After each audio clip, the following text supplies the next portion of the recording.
You're only defined as a sustainable business when you have sustainable cash flow. On today's conversation, we are speaking about leadership, influence, faith, and the responsibility that comes with excess, especially for women navigating power, policy, and purpose. Help me welcome our guest, Telavukosi Mabasa. Government policy only affects large corporations.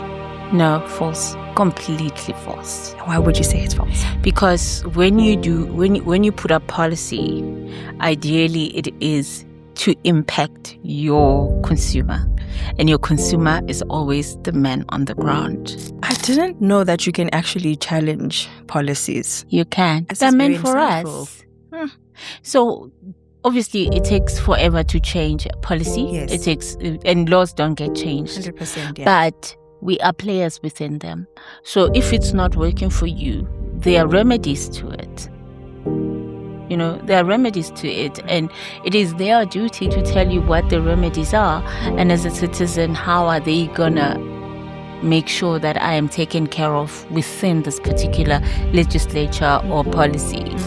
How important is it to put together purpose and actually starting a business because of money? So where do you find the balance in me being called to do a certain thing and me starting a business out of it, or me just starting a business because I want to make money? Kanye Mbao. Okay. Yes, Kanye. Very smart. Yes. You look at her, but when she acts, you go, "Batung Kanye wa actor, batung." Smart. Kanye. But she's also a smart business. And I think there's certain things that she walks in. Look at jive when they identified her. You know what I mean? But she had other talents. She harnessed them and they became amplified. So just find out, if we were talking to people, just find out what it is that you're good at. And I promise you, that box is just not one thing.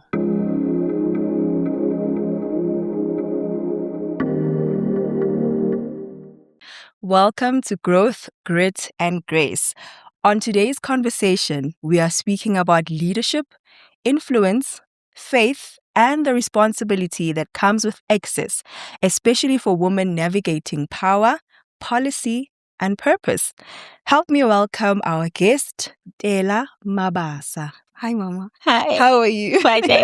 Good, thank you. It's good to be here, and thank you for having me. Thank you so much for coming and honoring the invite. Wabon. It's truly Thank a you. blessing to have you here. Oh, thank you so much. Please I'm introduce humble. yourself. I think when people say introduce yourself, I go, "Hi, I'm just Telavukosi Mabasa."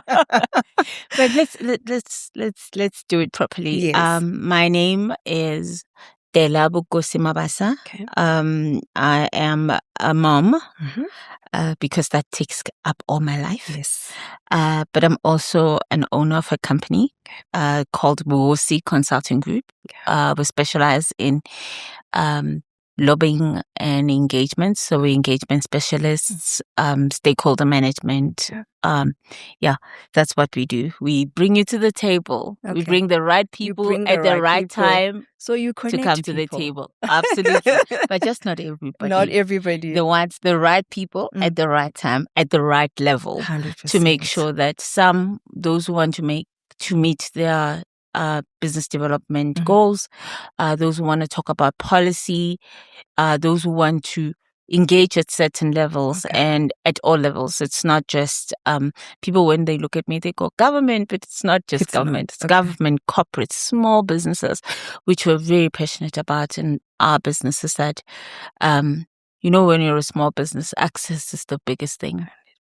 They want us to pay. I agree. But they also say it's there, and you go, but where? How? Where do I find? Exactly. And it's not that you don't have the money nor the resources. It's just that the network is never available. While for corporates, they are everywhere where we're supposed to be. Yes. But they're big. Exactly. You know what I mean? So at Telavukosi Group, is that our network is vast, Mhm. and where we can open spaces for small businesses, from giving tip growth to connecting you to funders if there are any in our space at that moment, to even start you from scratch to tell you what's available, what's a network. I mean, people are paying ridiculous amounts to go networking. Mhm. And if you're a small business, where are you paying 1,000 to? Where are you getting? Where are you the getting 1,000 it? to pay? Just to Exactly. attend the whole day Mm. to meet somebody who'll go, Mm. give me your number. And then tomorrow when you say, hi, it's me, they go, Who's okay. No, I've attended a Or lot of. you turn to blue and they go, and you go, can't you remember me? And they go, oh, okay, Okay. sis. And it's like, okay, am I stalking you? Did I do anything? That's always the case in networking Absolutely. events. But before we get into deep conversations, we're going to start off with a fun icebreaker. All right. All right. So we have a number of questions here. So it's a mix and match of true or false or finish the sentence. Right. So the trick behind our game, because in our community, we believe in giving back. Right. So we have good consequences on our platform. My. If you answer the questions, less than, let's say, 6 questions correctly, then we give you an opportunity to give back to somebody else with your knowledge. Awesome. So we allocate someone for you to mentor for a short period of time, whatever you're comfortable with. If it's a day, you can do a day. If it's 2 days, can be online, in person, whatever you're comfortable with. Are you? That's an awesome concept. Are you? That's the core open of to it? who we are. Okay, Absolutely. let's get started. Okay, let's do the first question. Let's see. As long as it's not truth or dare. No, no, not on this platform. Who was a judge, prophetess, and a national leader of Israel in the Bible? Was it A, Ruth, Deborah, or Hannah? Deborah. Okay. Okay. I'll give you the scoring afterwards. Okay. Next question. Emotional intelligence is a stronger predator of leadership effectiveness than IQ alone. This is a true or false? I don't know how truthful can we be in this podcast. It's either true or false. Okay, No gray it areas. is true. It's true. It is true. So that's your final. Absolutely. Okay. Absolutely. Right. You must tell me if you want to elaborate. On Well, your we answer. can, but I'm a woman in my 40s. So All right. emotional stability is a bit now and then. It's tricky. So, are men biologically better at multitasking than women?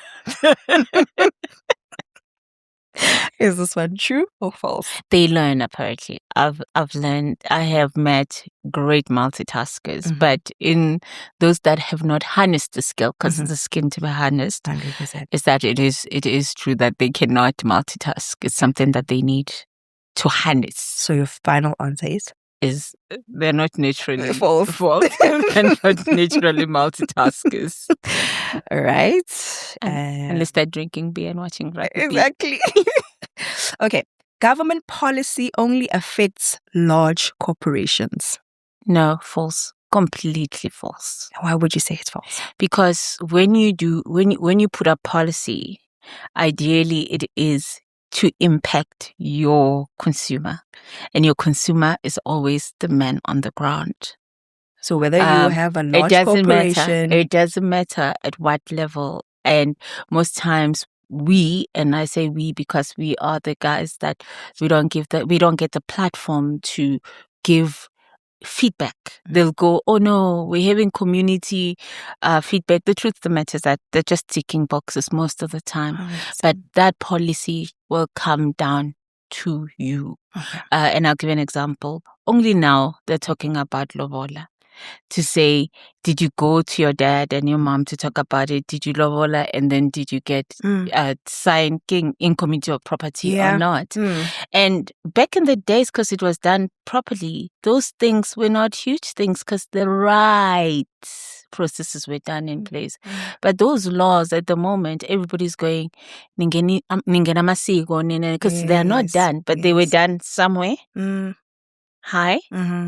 And I just feel like there was not enough consultation and understanding of why those rules were in place. And that's what policy is about, is that you're going to sit in your beautiful place with no impact. But if you went to Baba Spanbani to say, Baba, is ganjani?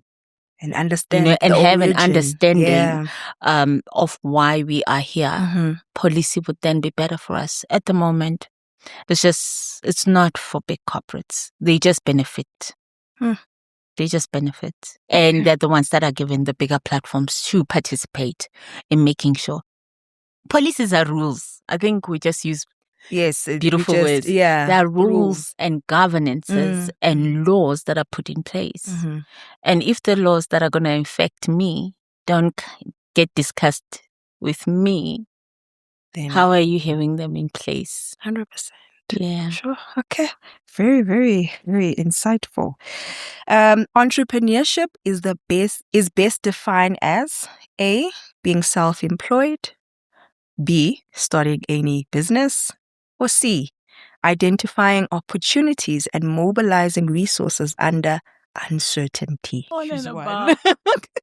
All of the above. I understand why you would say all of the above. I think if we're using the dictionary, it would be the third one, right? But it's all of the above, because you go through all the unemployed. 100%. You go through all the tiers all of them, the... And depending on, they said for you to have so I've been in business for almost 8 years. Yeah. And because of certain things in 2020, I would be defined as not being sustainable yet, because you're only defined as a sustainable business when you have sustainable cash flow. And how many of businesses have sustainable? So if I register a business today, yes, I'm not considered as you're not sustainable. Yes. You are a small business, but I'm not sustainable. You're not sustainable yet. At what point then do I start being sustainable? When you have when you have established a base of sustainability. That means that, in my understanding, and this might not be textbook, is the fact that you can get you can draw a salary from the business. The business can run without you. And I think Tembekiwe, that's his name, right? He says it all the time, is that you have to come to a point where your business can be a separate entity from you. And then your business is now and your business runs without you. Absolutely. Then you have an established business, which means that it pays itself, it runs itself, it pays for its own website. But I'm sure it takes a very long time for you to get to that point. It does. And a lot of learnings, which I wish there are small businesses. I mean, I had an opportunity last year to learn that there's a Wits Clinic has a small business clinic. You can actually walk in and they can help you. UJ has a small enterprise clinic that can help. Do you have to pay to? No. It's not such at all. information that we don't Absolutely. know. Instead, we're stuck there. Google Yes, exactly. Google Why you can go to Wits and go to the clinic and say what you can offer me. Even the SEFTers, though, they do from business plans to marketing plans. Wow. And those are free. Things that are free that are there. But by the time you have had an idea, because most times also is that people go, what business is lucrative? Because we don't get into business so that we can achieve feeling like CEOs. Yes. We want to make money. Yes. And we want to make money without a boss that hates us and gives us, for us women, gives us cysts. I'm going to off track a bit now. Right. How important, you mentioned that we start businesses because we want to make money. Absolutely.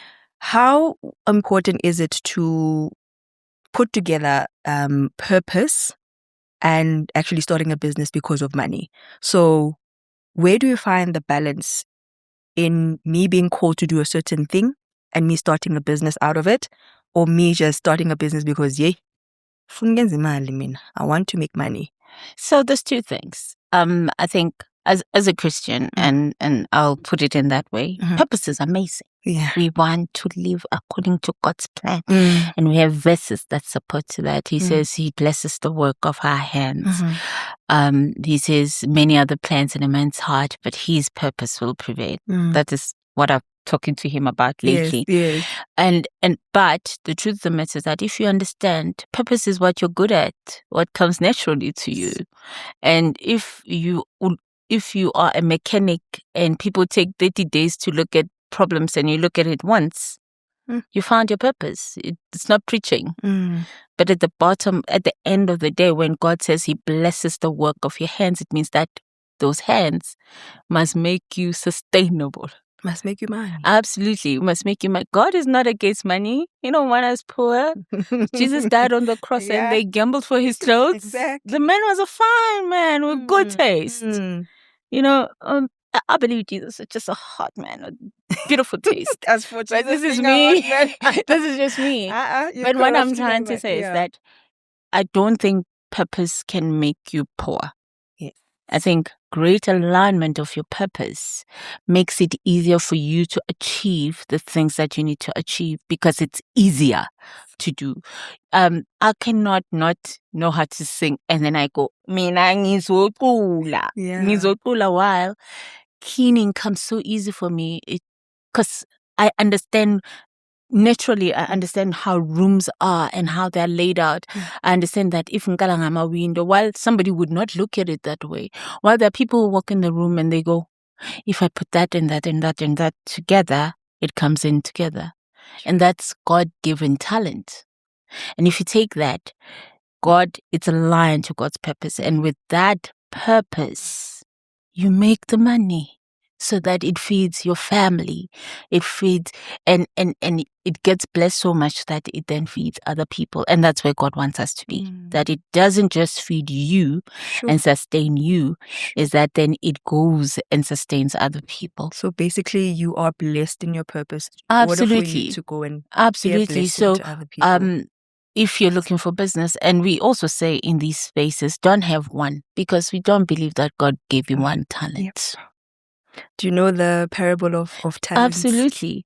I think you can be great at one thing, but let's take you start by singing, and then, but your acumen for business and understanding deals is amazing.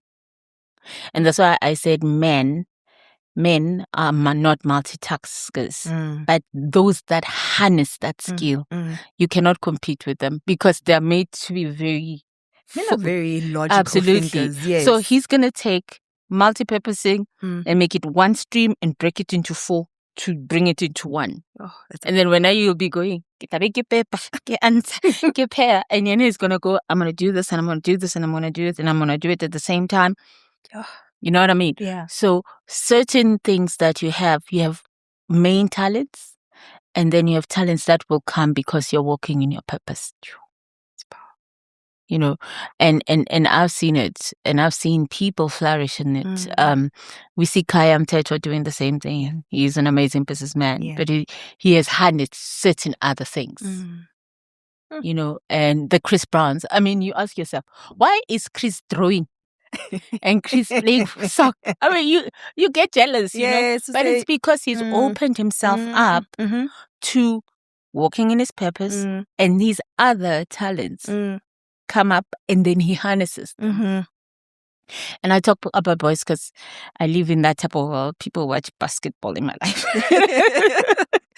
But Rihanna as well. You know, I'm just talking about big people that we look at. Who's this? Kanye Bao. Okay. Yes, Kanye. Very smart. Yes. You look at her, but when she acts, you go, "Batung Kanye wa actor, Kanye's smart. But she's also a smart businesswoman. And I think there's certain things that she walks in. Jive when they identified her. You know what I mean? But she had other talents. She harnessed them and they became amplified. So just find out, if we were talking to people, just find out what it is that you're good at. And I promise you, that box is just not one thing. And you don't need money to harness what you're good at. There's a Japanese principle called the Ikigai. Right. It talks about that, where you find a balance between what you're good at and how it will provide for you. Something that I want to actually study. I've been planning to buy the book. I will buy the book. You will buy the book. So I found it very interesting where balance is established. And then that's when I think the true value of life then sits. And yeah, it just brings me back with what you just said right now. Can we, okay, wait, now we're derailing. I think we're derailing. We have a lot to talk We're about. derailing. Okay, so King Solomon is best known in the Bible for being a military conqueror, wise and strategic leader, a prophet, and a healer. So Wise, which one? Wise. What's the second one? Oh, the second one. So it's wise and strategic leader. Absolutely. Okay. Right. Almost. Yeah. Okay. Next question. Which woman in the Bible is recorded as a successful businesswoman and trader? Options. Is it A, Esther, B, Deborah, or C, is it Lydia? Lydia, actually. Actually, she don't, because I identify so much with Lydia. Yes. Okay. They don't say enough about her. They don't speak enough about Lydia. No, they don't. She needs her flowers. Yes. The Bible teaches that wealth itself is evil. Is this true or false? The Bible teaches that wealth is evil. It's false. Okay. That's your final answer? It is my final answer. Right. Almost there. The most common reason why small businesses fail globally is poor cash flow management. Is this true or is this false? It's true. It's true. Even in daily business. Even in That's the daily major life. reation. Cash flow management. Even, what is it called? What is it? I blew I it. blew it. I blew it. It is. Women generally process language in both sides of the brain, while men tend to process language mainly on one side. Is this true or false? I have no clue. I have no clue. I will. Did you have to pick an answer? I must pick an answer. Yeah, please. Is it true or false? On the side. True. Are you picking true? Yes. Are you sure? You don't seem sure. I am not. So it's true. You stand by you. I am standing by that answer. Okay. Yeah. You're correct. Your score is 100%. 100%. High five for that. You did so well. Thank you. So as a good consequence, because you answered all of the questions, you get to pick how we as a community in Growth, Grit and Grace can give back to the community. We should do a partnership where we help small businesses. Yes, please. Yes. How would that look like? What we'll do is that when we finish with this podcast, they can send you questions about small businesses. Yes. And we promise to come together, give them the links, share some knowledge, answer the best way we know how. We don't promise to be the best experts, but we promise that if they are experts, we'll connect them. And we're going to pay it forward. So if you are a business owner, small business owner, please like first the video, subscribe to our channel, and also comment on the comment section with your name, surname, and what industry you're in business, and how we can help you. Yes. And then from there, we'll pick. How many people are we going to pick? I don't know. Maybe we start with maybe 5. 5. Yes. Okay. We'll start with 5. So we'll pick according to the comment section and how you respond, and then we'll be in touch with you. Absolutely. Thank you so much for that. No problem. I really appreciate it. And we'll probably post on your channel small videos answering that. Yes. We don't necessarily need to have a podcast for it. Definitely. Absolutely. Okay, now to get to the crux of the matter. So, in simple terms, what is policy? And what exactly do you do in this space? I know we've covered this, but I need you to go a bit. But we'll go back. Yeah. All right. So I've had the opportunity to be part of not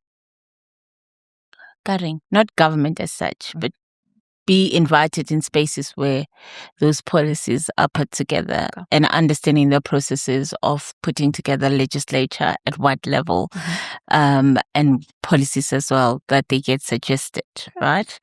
And then the next thing, and you're asking me, how do I get involved? Yes. I have an opportunity, which I open to anyone who can, to know, and anyone can go to say, when are they discussed and who can be part of them?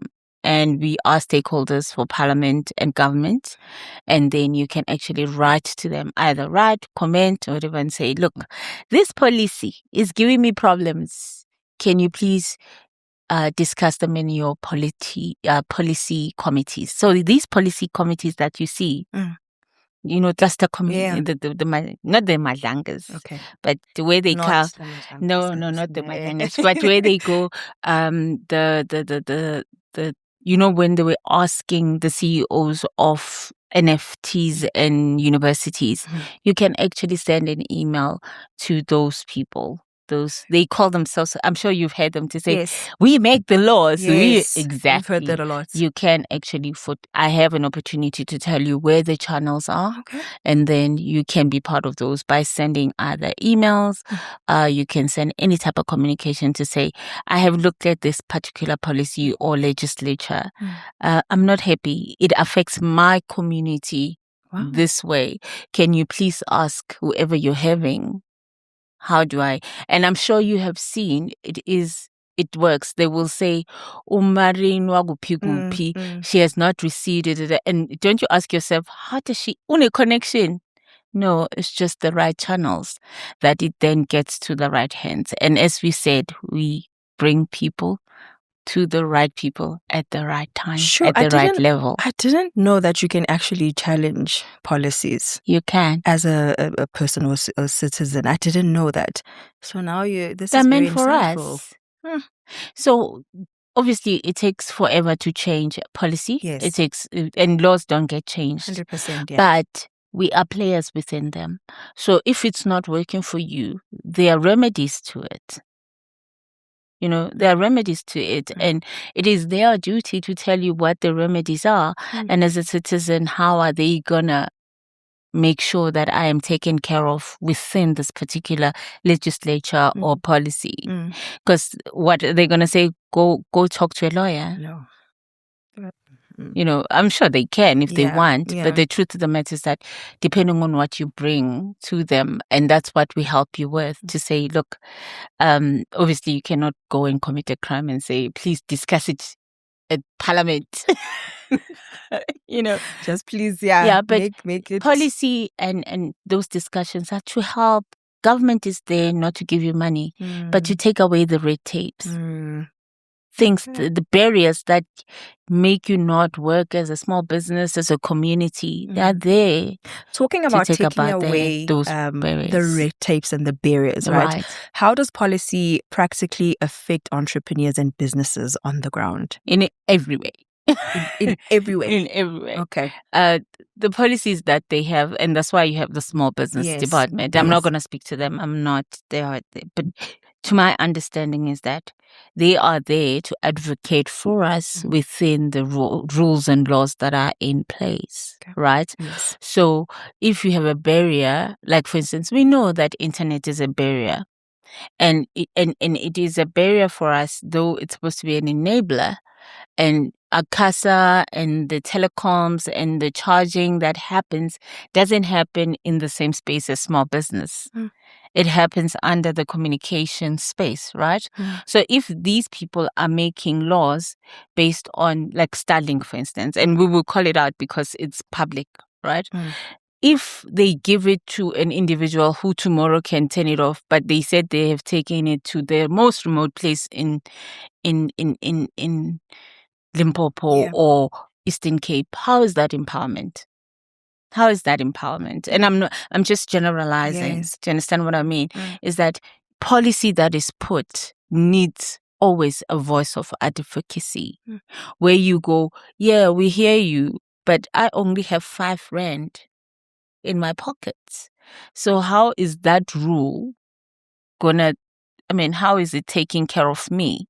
Because big business will always see it differently versus me as a small business, and it's just a normal citizen.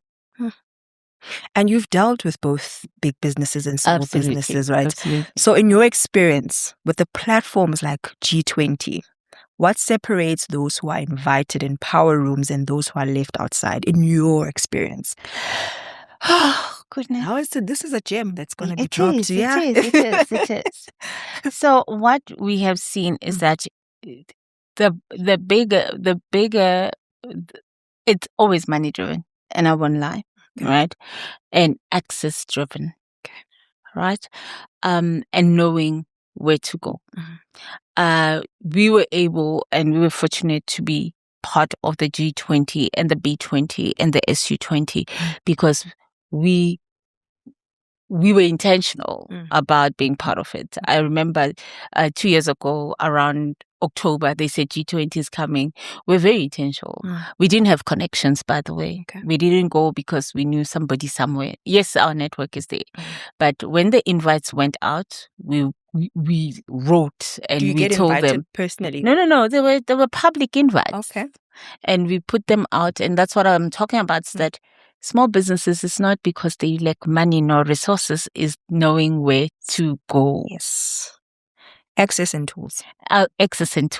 Absolutely. So we were intentional. So we looked out for it, and then we started going, and we started, and we're lucky enough to be accepted.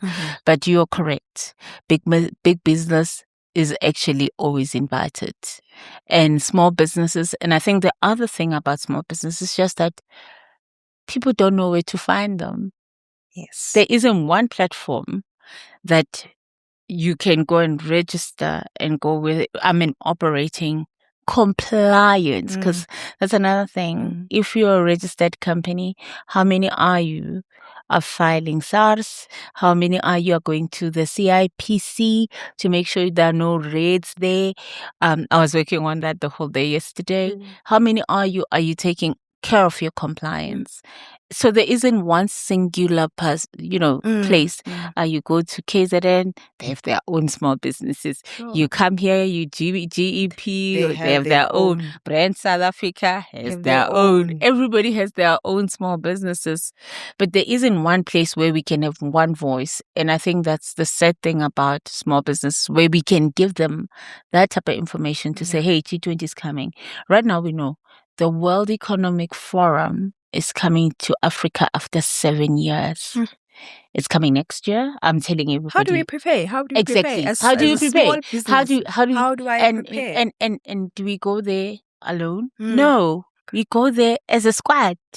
But who is the squad? Who's organizing the squad? And where does the squad come from? Because everybody, unfortunately, when we don't have our own voices, guess what? Everybody thinks they can talk on our behalf. And all they do is slap an SMME sticker to it. And that's it. You are done. Let me not go deep. We'll go deeper in another episode. I need to have you back. Because do you understand what I mean? I need to have you back. SMME. And then they represent us. But they never talk to us. Nobody comes in a round table and say, I have a couple of SMMEs from different industries. And then I represent them. Our main goal is 1, 2, 3, 4, access to markets. You know what I mean? Access to market in whatever way. Right now they are talking. I've been in several places, including, embassies and all of that. And they are funding green energy. Do you know what green energy is? And they say they are funding SMEs with green energy. So I'm thinking, but I'm in Soweto. So is the energy green? Can we have an explanation? What is green energy? Is it something? Ngukoko who's been mama. I'm taking my children to university in Alamakunya that I am selling these fake cakes. You're telling me you can only fund green energy? Is it the oil that I'm using? Oh, yeah. Do you understand what I mean? And it's not. And you understand that conversation is not about money. Yeah. It's not about resources. It's understanding what is there and what I can do and how does it pertain, how does it affect me and my business to scale up. Sure. Sure, they're like dropping gems right Do you now. get what I mean? And you're helping a lot So, of and that's SMEs. it. So I would, if any SMME is listening, it's again, it's really not about money. It's not about resources. It's about where do you get the information that you need. And I think platforms like yours, which are amazing, is places that one needs to come to, because we're going to give you information and it is up to you to go to the library, get that Wi-Fi and start sending out emails, sending out, understanding what green energy, attend those seminars that are free, by the way, they are there, there's loads of them, to understand that how do you become a participant in the green energy and get the funding there. Okay, I think a final question. Awesome. What belief about success did you have to unlearn as your leadership expanded? What belief did you have to unlearn when you went into the leadership space and expanded the way it has expanded now? That I'm not an expert. And that I have an understanding in what I do, and I'm good at it. I am a Beyonce in what I do. Ooh. Especially when she was doing Coachella. Yes, you are that. It means that she was struggling because she was just the mom, and she says she had just had the twins.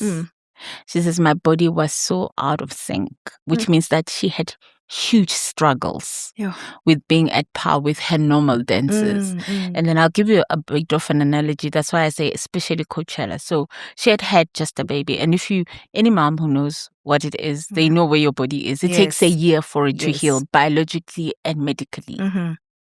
I mean, they can see, hey, you just had a baby, it's 3 months, and but your body takes biologically, medically, takes a year to heal. Right? She had just done that, and she had to be. So if you're a dancer, you would dance, and then the band would be on their own practicing. They would come together, but the band practiced on their own. The dancers would practice on their own.